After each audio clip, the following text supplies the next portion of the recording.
అటువంటి విష్ణువు యొక్క అవతారములలో ఏకవింశతి అవతారములను ఉన్నాయి, 21 అవతారములు.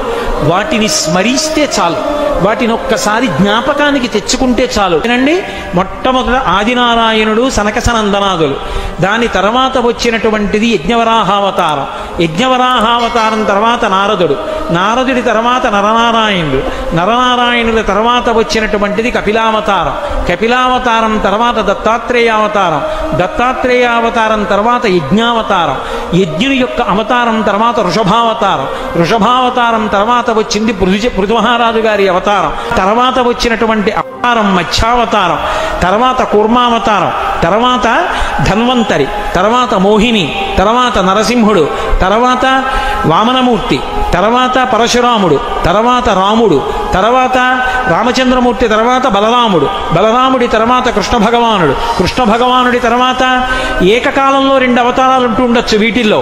కృష్ణావతారం, కృష్ణావతారం తర్వాత బుద్ధావతారం, బుద్ధావతారం తర్వాత కల్కి అవతారం, మొత్తం 21 అవతారాలు. ఈ 21 అవతారాలలో గమ్మత్తు ఏమిటంటే ఒక అవతారం ఉండగా ఇంకో అవతారం వస్తూ ఉంటుంది. పరశురామావతారం, రామావతారం ఏకకాలంలో నడిచాయి, బలరామావతారం, కృష్ణావతారం ఏకకాలంలో నడిచాయి.